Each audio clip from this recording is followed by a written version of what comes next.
Well, people, you have to be a fool to not see that the fig tree represents Israel and figs represent the children of Israel, which means that the parable of the fig tree is a specific parable about Israel as a nation. And basically, what the parable of the fig tree is saying is this.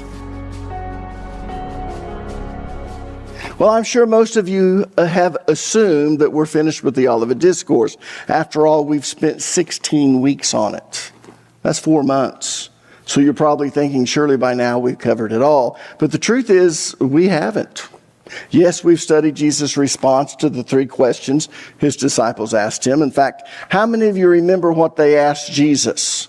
Well, if you don't mind, let me kind of paraphrase it. They asked, number 1, how will we know that we're living in the end times? In other words, what's the sign that indicates that the countdown has begun and we're living in the last days? Question number 2, how will we know that the temple in Jerusalem are about to be destroyed? If you remember, Jesus said not one stone would be left on top of another.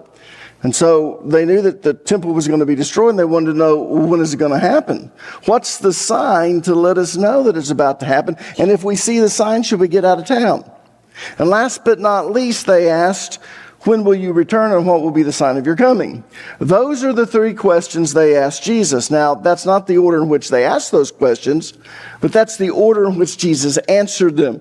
And as you know, we've taken our time studying Jesus' response to each one of those questions. Now, you would think that when Jesus finished answering the last question, that would conclude the Olivet Discourse.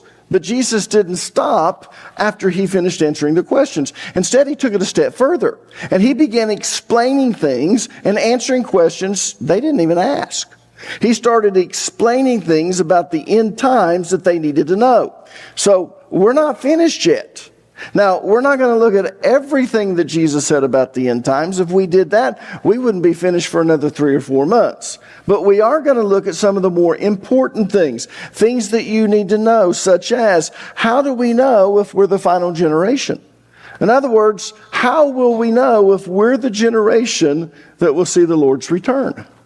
You see, it's one thing to know that you're living in the last days. We are. But it's another thing to know that you're the generation that will get to see his return, if, of course, you live a long, full life. So we're going to spend a few more weeks looking at some of the additional information that Jesus gave us concerning the end times. So if you would, turn to Matthew chapter 24. This records the Olivet Discourse, and we're going to read verses 32 through 34. Notice what it says. Now learn the parable of the fig tree. You want to know about the end times? Learn the parable of the fig tree. When its branches bud and its leaves begin to sprout, you know the summer is near.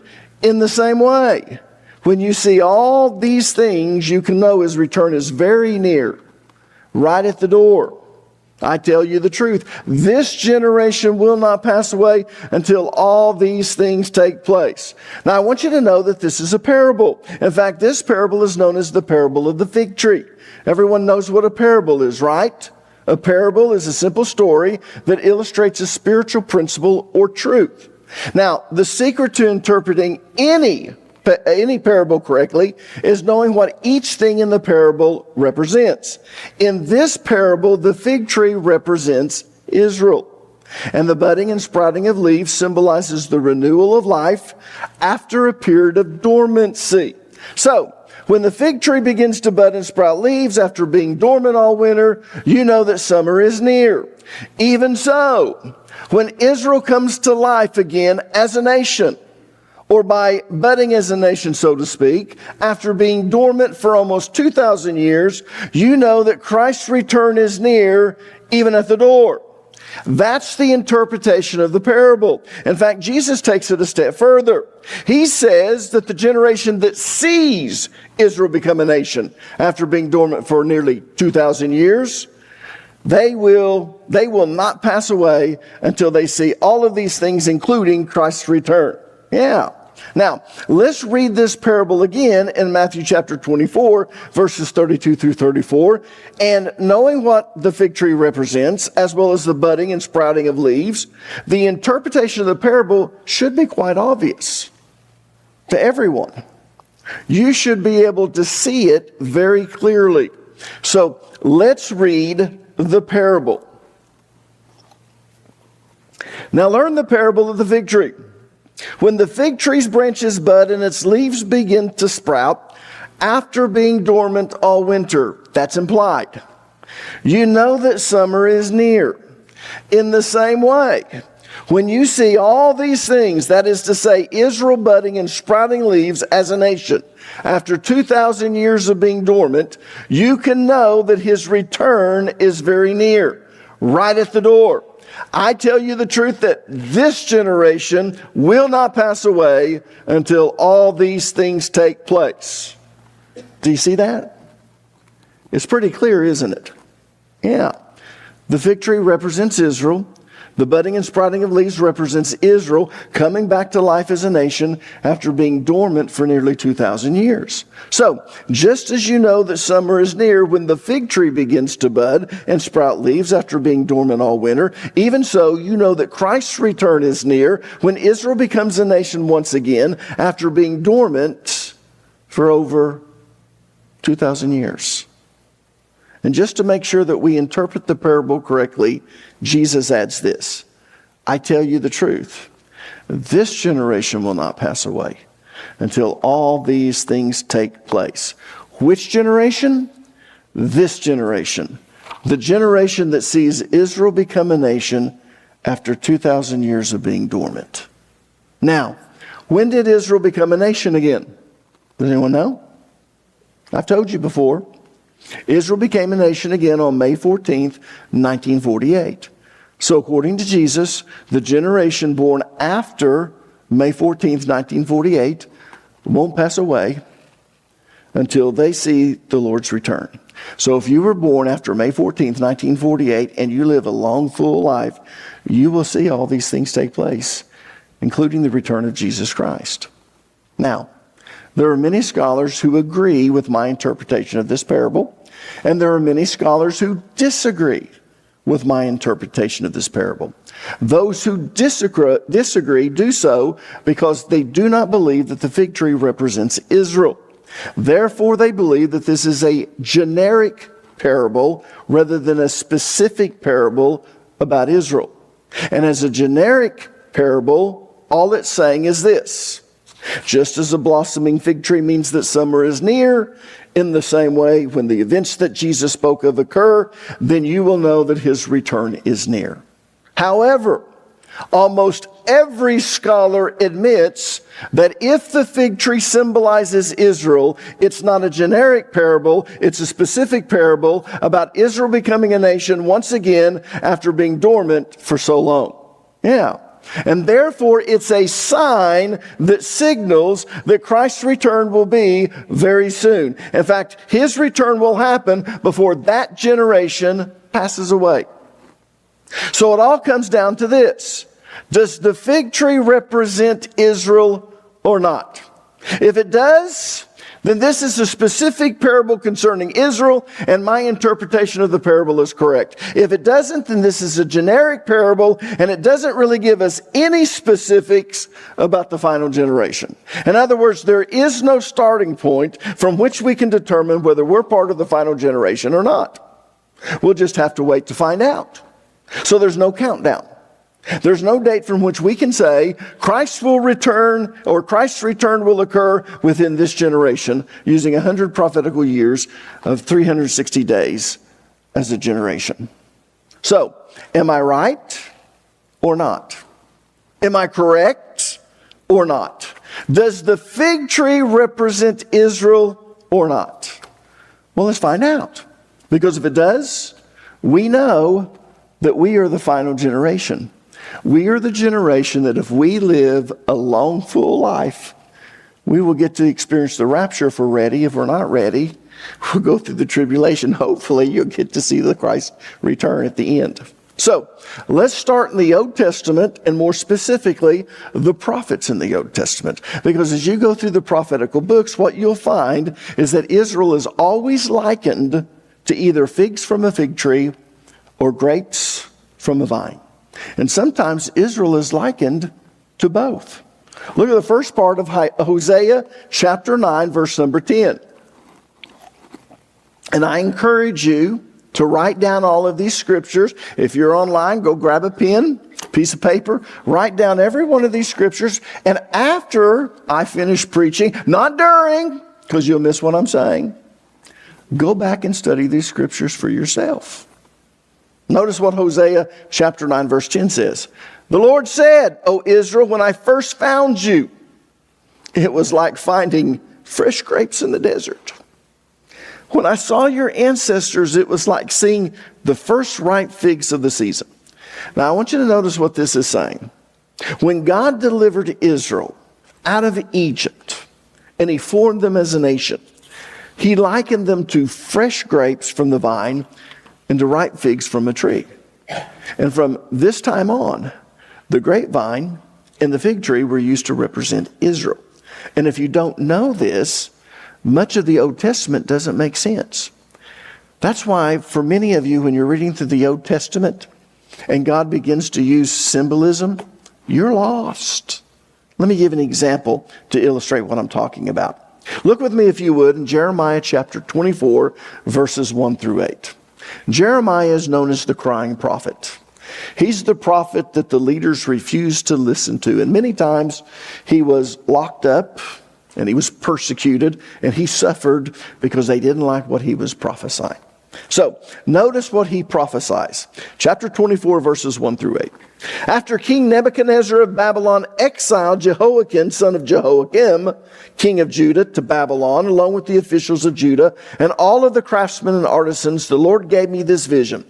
I saw 2 baskets of figs placed in front of the Lord's temple in Jerusalem.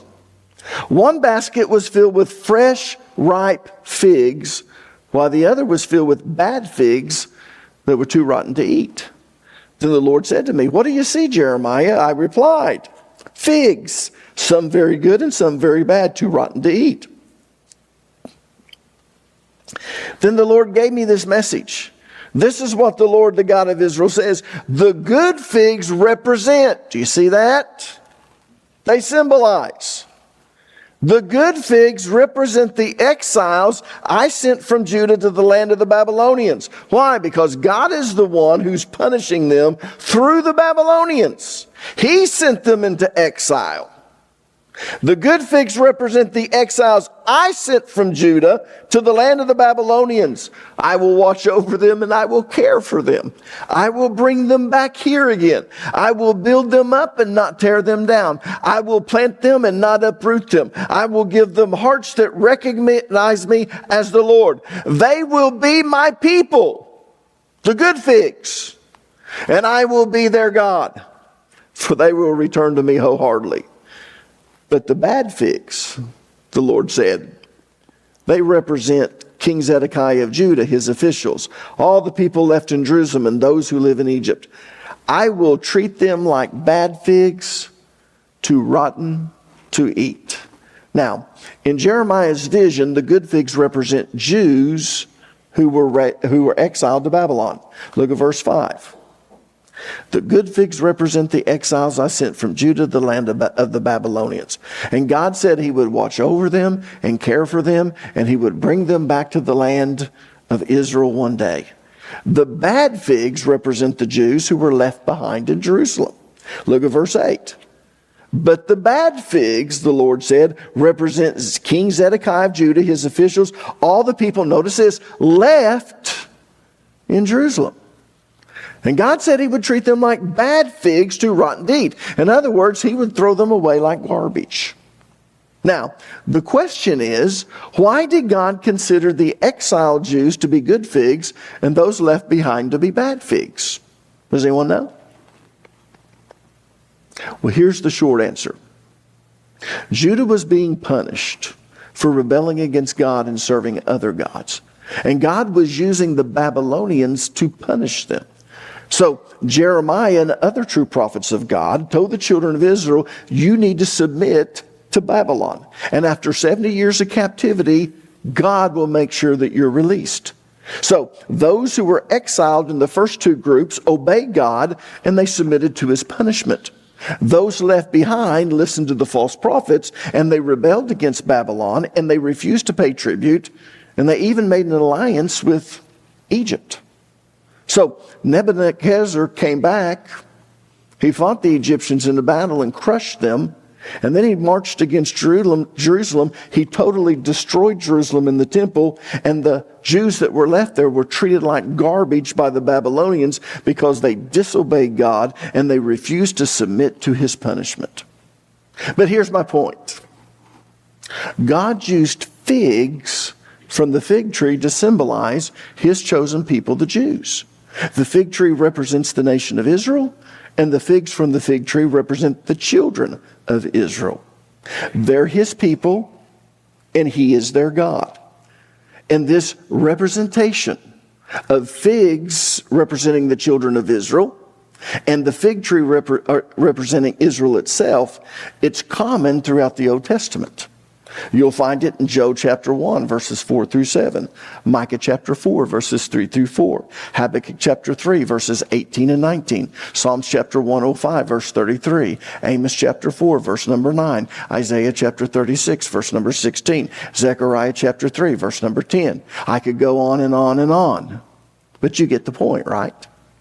So by the time of Jesus, every Jew knew and understood that the fig tree represented the nation of Israel.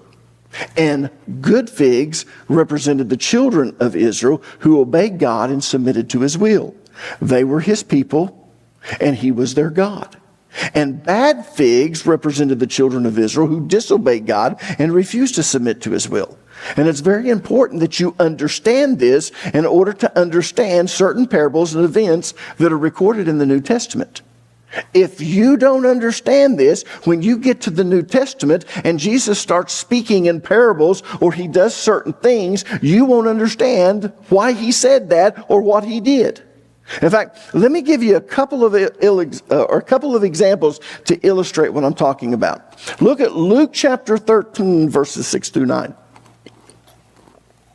This is a parable that most Christians don't understand and most pastors don't. Yeah. I'll be honest with you. Even a lot of professors in seminary don't understand this parable. This morning you're going to understand it. Notice what it says. And he began by telling this parable. A certain man had a fig tree, which had been planted in his vineyard.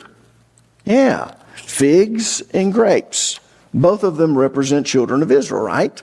So he had a fig tree and he planted it in his vineyard. And he came looking for fruit on it, but he didn't find any. And he said to the vineyard keeper, behold, for 3 years I have come looking for fruit on this fig tree without finding any. I want you to cut it down. Why does it even use up the ground? And the vineyard keeper answered and said to him, let it alone, sir, for this year too, until I dig around it and put it in fertilizer. And if it bears fruit next year, fine, but if not, then I'll cut it down.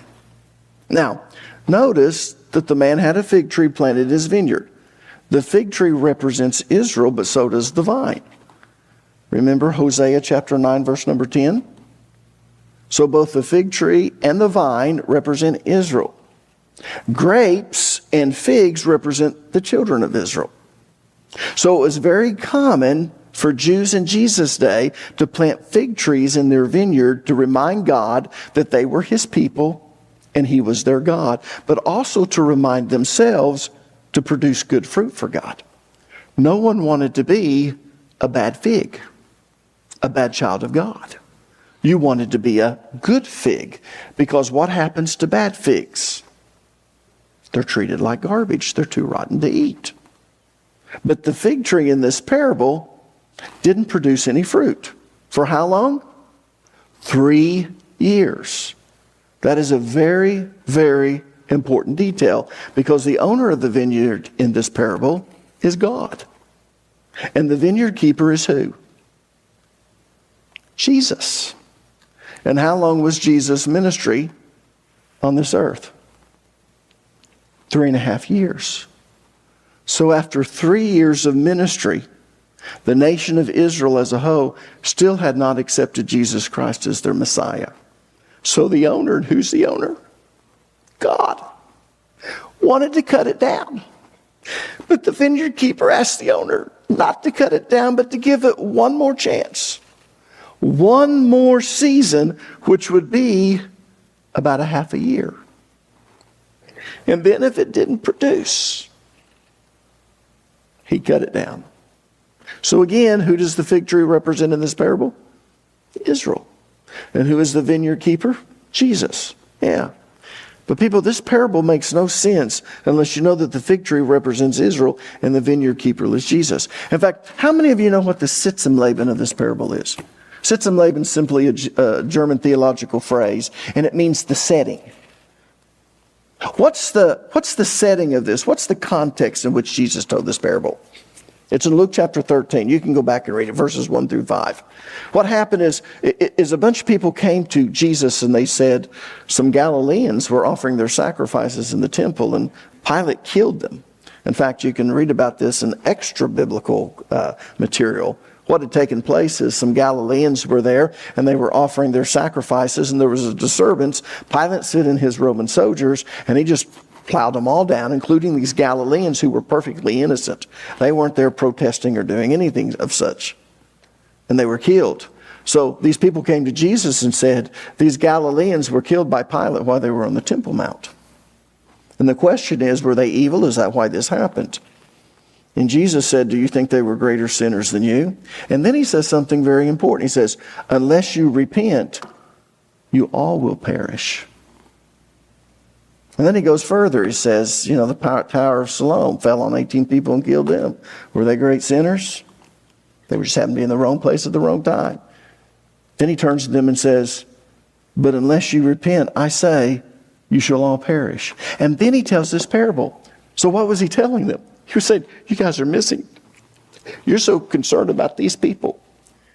If you don't receive me as the Messiah, God's going to cut you down. You'll all perish. And they did in 70 AD. Those who didn't receive Jesus Christ, when they saw the sign, the city of Jerusalem surrounded, they didn't leave the city. And they all perished or were taken in captivity away from Israel. Over 1 million Jews in Jerusalem were massacred. What Jesus said in the parable took place. Now, let me give you another example that ties in with the parable of the fig tree and the Olivet Discourse. Most of you have probably read it and you think, why in the world did Jesus do this? Because you don't understand what the fig tree represents. So, turn to Matthew chapter 21, verses 18 through 20.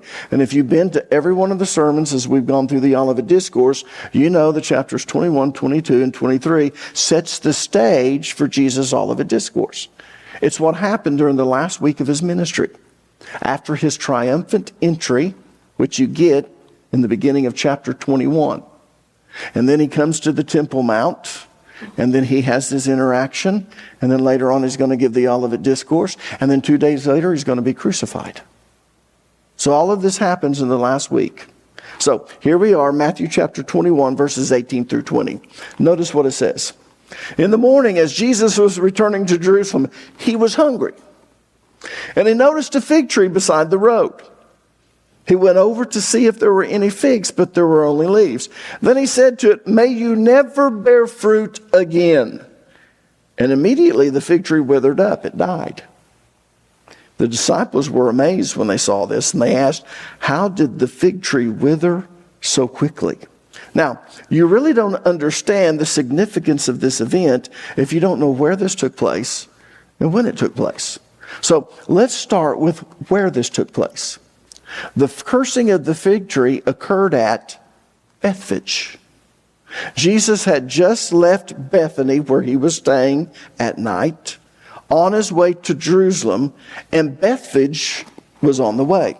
As you can see on the map, can you see this? Here's a map that shows you where it's located in the city of Bethphage. In fact, let me just highlight something if you don't mind. All of this is Jerusalem, and this is the Temple Mount. This is the Kidron Valley. This is the Tyropian Valley, if you ever go there. And this is Hinnom Valley, which is where Gehenna is. This is the dung gate down here below that you threw all your trash in. Jesus used that as an example of where the fire is. It never goes out, and it's kind of a picture of hell. And they all knew that because that's where they all burned their trash. But anyways, this is the Kidron Valley. This is the Mount of Olives.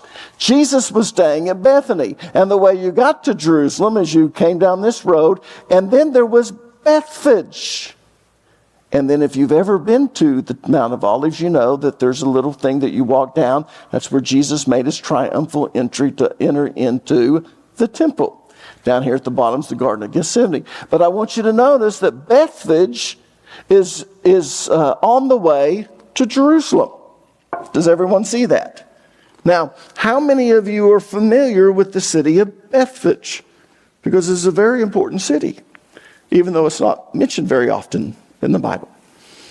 Now, as you can see on the map, Bethphage was a walled village just outside of Jerusalem across the Kidron Valley. In Jesus' day, there was actually a bridge that went over it so that if there was a lot of rain, it would wash down that valley, but you could still walk over to Jerusalem. Bethphage was at the top of the Mount of Olives on the western side. Now, believe it or not, Bethphage was considered to be a part of the city of Jerusalem, but a very special part of Jerusalem. You see, it was one of the two places where the Sanhedrin met officially. For certain situations, they met on the Temple Mount at the Chamber of the Hewn Stones, but at other times they met in a private chamber at Bethphage. The situation they were dealing with determined which chamber they met in. Bethphage was also the village of priests. Many scholars believe that it was the ancient city of Nob. How many remember the ancient city of Nob? You guys are going to have to start reading your Bible. Nob was the city of priests that David ran to when he was running from Saul, and he needed a sword, and he was hungry. And so the priests come out, and they said, well, all we have is this. And he says, well, I'm on the Lord's message. I'm going to do this. And so he gives him the bread, but he also gives him Goliath's sword. Saul finds out about it. He considers them to be traitors. He comes there, and he commands his soldiers to kill them all. But they're all priests. Why? Because it's a city of priests. And no one will do it except Doeg, who's an Edomite. And he slays all the priests. Well, believe it or not, Nob eventually becomes Bethphage. All right? So Bethphage was a village of priests. You had certain priests who stayed there or lived there all year long, and they had special duties. But you also had priests who stayed there when they traveled to Jerusalem to serve in the temple during their scheduled time. If you remember, David had divided the priests into 24 different groups.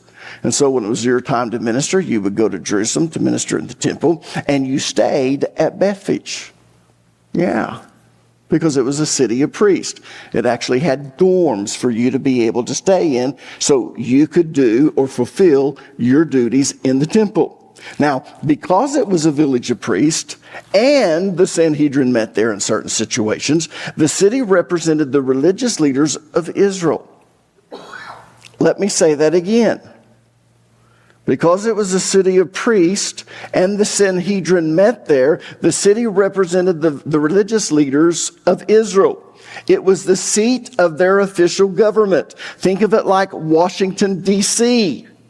Washington, D.C. represents our government, our leaders who determine the course of our nation. So in a sense, Bethphage was Israel's Washington, D.C. Now, it was the priests themselves who named the village Bethphage. You see, Bethphage means house of figs. Yeah. It was no longer called Nob, it was called Bethphage, because Bethphage means house of figs. And the reason they named it Bethphage is very interesting. First of all, as you know, the fig tree represents the nation of Israel, and figs represent the children of Israel. So the name indicated that it was the house of Israel and the official seat of government for their religious leaders. Secondly, the Jews believed that the tree of knowledge of good and evil in the Garden of Eden was a fig tree. How many of you knew that? The tree of knowledge of good and evil was a fig tree. That's what Jews believed. And the fruit from the tree of knowledge of good and evil were figs, not apples. And does anyone know why the Jews believed that? I'll tell you. Look at Genesis chapter 3, verses 6 and 7. The woman was convinced. Who's the woman in Genesis chapter 3? Eve. Eve was convinced. She saw that the tree was beautiful and its fruit looked delicious. And she wanted the wisdom it would give her. So she took some of the fruit and she ate it. Then she gave some to her husband who was with her, and he ate it too. At that moment, their eyes were open and they suddenly felt shame at their nakedness. So they sewed fig leaves together to cover themselves. Yeah. So the Jews reasoned that when their eyes were open and they were naked, they wanted to cover themselves with whatever was at hand. And what would be at hand? The fig trees, the fig leaves. So they sewed these together and they covered their nakedness. Now, priests and members of the Sanhedrin were supposed to be guardians of the law. They were supposed to keep the law. They were to make sure that the people kept the law, and they were to govern Israel according to the law. Now, here's what's interesting. The Jews also believed that the law served the same purpose as the tree of knowledge of good and evil.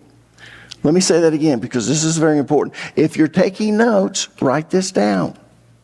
The Jews believed at the time of Jesus that the law served the same purpose as the tree of knowledge of good and evil. And you want to know why? Well, first of all, through the law comes the knowledge of sin. Look at Romans chapter 3, verse 20.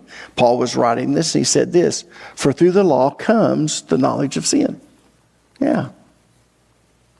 Adam and Eve didn't know what sin was until they ate of the tree of knowledge of good and evil. Yeah.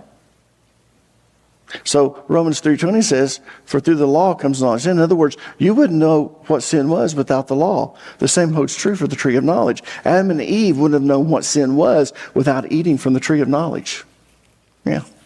Secondly, the law reveals our sin. That's what makes us conscious of our sin.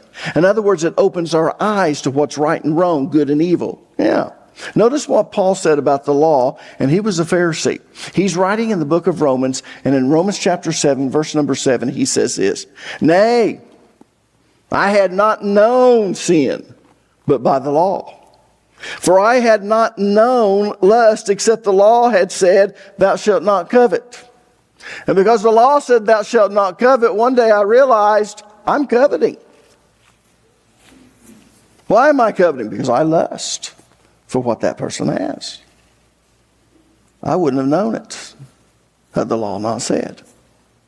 So do you see that? When Adam and Eve ate from the tree of knowledge of good and evil, they became conscious of their sin. And the law does the very same thing. Through the law, we become conscious of our sin. So guess what?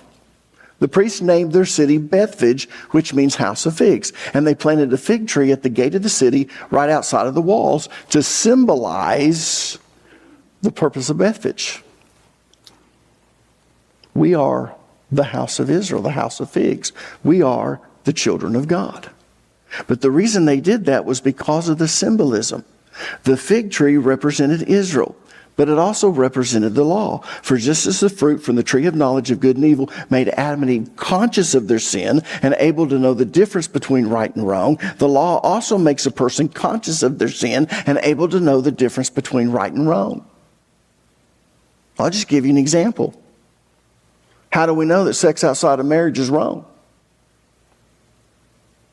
Some of you think I harp on it all the time because the Bible tells us it's wrong. How do we know that homosexuality is wrong? Because the Bible tells us it's wrong. And it doesn't matter what you think.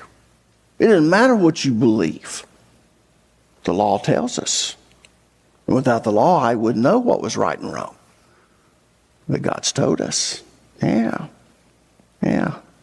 So the priests named the city Bethphage. And they planted fig trees to symbolize their position, authority, and responsibility as the leaders of Israel. And they were so proud of that. Just as the fig tree represented Israel, they represented Israel as their leaders. The fig tree also represented the law, and they were guardians of the law. So they were proud of the fig tree and what it stood for. And then Jesus comes along on his way to Jerusalem from Bethany, and he curses the fig tree at Bethphage. Wow. Look back at Matthew chapter 21, verses 18 through 20. And now that you know that, let's read this event again. In the morning. Where's Jesus staying at night? Bethany. Where does he want to go? This is his final week of ministry. He's going to be crucified on a Thursday, not a Wednesday or Friday. Some of you can't count 3 days and 3 nights. That's why you always have problems with the Gospels. So on Sunday, he has his triumphal entry. Has a little run-in with them because they're chanting, "Blessed is he who comes in the name of the Lord," a messianic psalm. And the leaders, religious leaders, want him to make the people stop that. And then on Monday, he goes back and really gets into it with them. And guess what? This is Monday. In the morning, he's walking to Jerusalem. As Jesus was returning to Jerusalem, he's hungry. And where do you go through when you're going to Jerusalem if you're from Bethany? Bethphage. And he noticed a fig tree beside the road. In other words, at the gate outside the walls of Bethphage. The official tree that symbolizes Bethphage, the religious leaders, the Sanhedrin and the priest. Yeah. He went over to see if there's any figs. Has it produced fruit? But there were only leaves. And people, if there's leaves, there should be fruit. It buds. The leaves come out. Would have been a little bit tart at that time because it's not full season, as Luke tells us when it tells this parable. It was in season of harvest. You usually harvest them right after Passover. They're getting near Passover because Jesus is sacrificed on Passover. So it's going to be after Passover they do the full harvest, but some of them are still ripe to eat at this time. He goes over there. There's only leaves. Then he said to it, "May you never bear fruit again." And immediately the fig tree withered up and died. This is the fig tree that symbolizes the house of Israel, the official government, the religious leaders. The disciples were amazed when they saw this and probably a little bit scared. Let's get out of here, Jesus, before they get out of here and realize you did it. And they asked, "How did the fig tree wither so quickly?" So, why did Jesus curse the fig tree? Well, it's obvious. He cursed it because it didn't produce fruit. But more importantly, he cursed it because it symbolized Israel and its religious leaders who were guardians of the law. They determined the course of the nation, just as our leaders do today in Washington, D.C. And they had rejected Jesus as the Messiah. This is a wonderful object lesson and the perfect object lesson. Yeah, because this fig tree represents the leaders of Israel. So, he cursed it. Israel and the religious leaders had rejected the Messiah. Therefore, by cursing it, the object lesson is Israel as a nation will wither and die. They were cursed for not producing fruit. Jesus is at the end of his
is at the end of his ministry. Remember, we just got through looking at the other parable.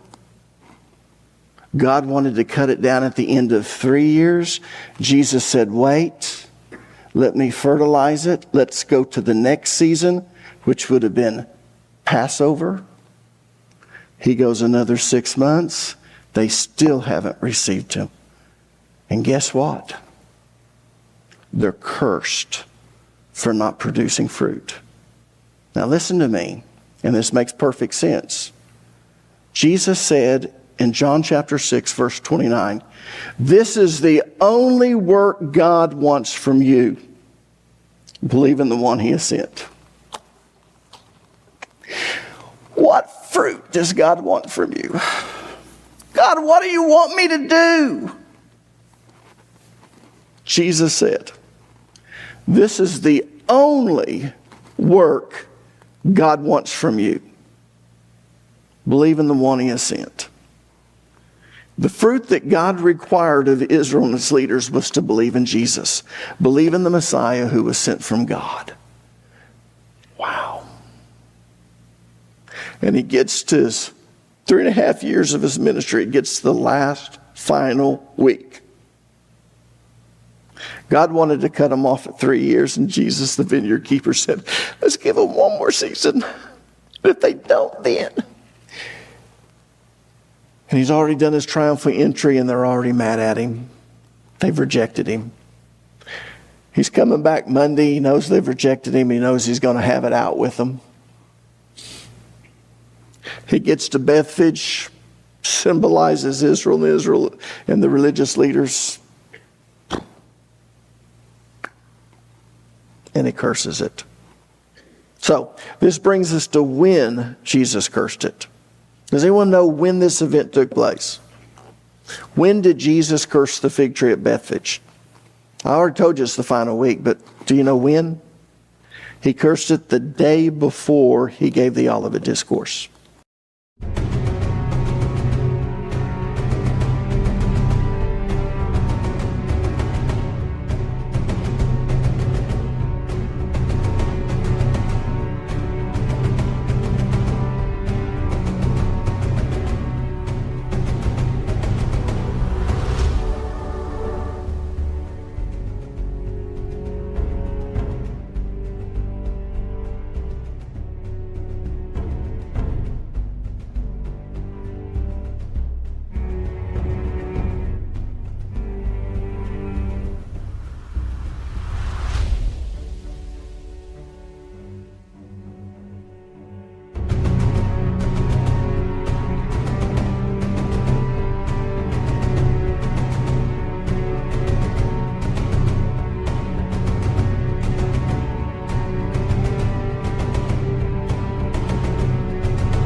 That's right, the day before.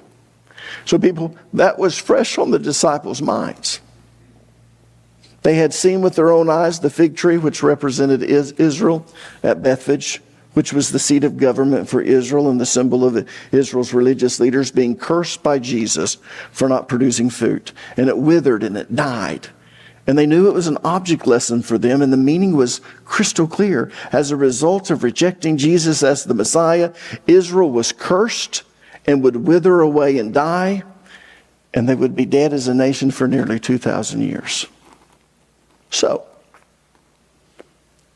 dormant for 2,000 years. Well, back to the original question. Does the fig tree represent Israel? Well, people, you have to be a fool to not see that the fig tree represents Israel and figs represent the children of Israel. Which means that the parable of the fig tree is a specific parable about Israel as a nation. And basically, what the parable of the fig tree is saying is this. For almost 2,000 years, the nation of Israel has been dormant because it was cursed for rejecting Jesus as the Messiah, and it withered away and it died. But when you see the fig tree, this is the lesson. When you see the fig tree, Israel, bud and sprout leaves. In other words, when you see Israel become a nation once more after being dormant for nearly 2,000 years, you will know that Christ's return is near, even at the door. In fact, this generation that sees this will not pass away until they see all these things take place, including the return of Christ.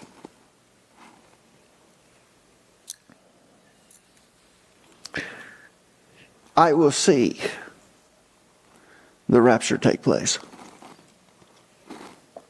if I live a long, full life. Now, I'm going to make a disclaimer. If I live to be in my 90s and it doesn't take place, there is one possible explanation. Jesus said that when you see the olive tree bud and sprout leaves, there are some scholars that say the budding is when they became a nation in 1948. But they didn't sprout leaves until the Six-Day War in June of 1967. On June the 7th, 1967, they took Jerusalem. That could be. The budding is Israel becoming a nation. The sprouting of leaves is taking Jerusalem in 1967. That will be the only thing. I don't believe that. Because when you see it budding, it's been dormant for so long. This generation that sees that. I believe I'm the generation, if I live a long, full life. And I'll be honest, if you're pre-trib rapture, we don't have that many years. And I know God usually waits until the very end before he does things, but he doesn't have to. The rapture is imminent. It can come at any time. There's no prophetical event that has to take place. Remember, the rapture takes place before the 7-year peace treaty, before the 70th week begins. Why do I say all this? Because some of you are living like you're not the final generation. Like you don't expect the rapture to occur in your lifetime, or for Jesus to come back. And let me say this. We are the final generation. We've studied the whole Olivet Discourse to get to this one place. Okay, we know we're living in the last days. For nation has risen against nation and kingdom against kingdom. World war. But just because you're in the last days, my parents lived in the last days, but they weren't the final generation. If you were born after May 14th, 1948, you're part of the final generation. Yeah.